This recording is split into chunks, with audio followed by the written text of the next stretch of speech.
আমরা এইমাত্র পাঁচগাঁও পৌঁছেছি আর এখান থেকে মেঘালয় দেখা যাচ্ছে। আপনারা দেখেন কত বড় বড় পাহাড়। এখন ভালোভাবে দেখা যাচ্ছে না, আমরা এটার ক্লোজ আপ আপনাদেরকে দেখাবো। আর এই যে আমাদের টিমের সবাই এখানে, আর যে সুমন ভাই, এই যে সুমন ভাই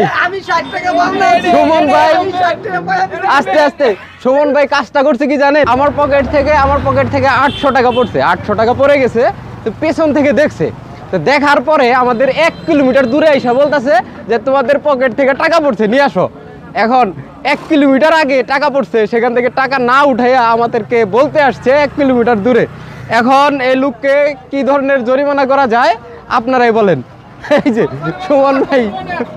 সুমন ভাইয়ের জরিমানা হয়ে গেছে অলরেডি, ঠিক আছে। তো আমরা এখানে যেই পাহাড়গুলো দেখাতে নিয়ে আসছি আপনাদেরকে, সেগুলো হচ্ছে এই যে এই পাশে।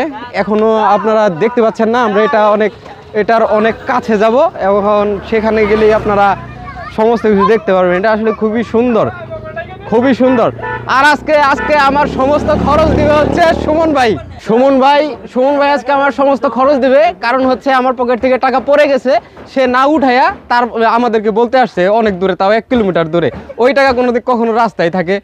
আমি টাকা দিব ভাই, সমস্যা, কিন্তু 60 টাকা বেগ পাই। আর একটা বিষয় হলো আমার চাচা করে বিয়াও, আমার চাচা আমার দেখাইতেছে গাড়ি চালাইতেছে, গাড়ি মিটারে ভালো রেখে, কিন্তু গাড়ির মধ্যে তেল নাই, মিটার চোখে দেখতেছে না, তেল ঘুরে গেছে না। কাকা গাড়ি চালাচ্ছিল, আমি বসেছিলাম, আমার পকেট থেকে টাকা পড়ে গেছে, দেখছে টাকা না উঠাইয়া আমাদেরকে বলতে আসছে।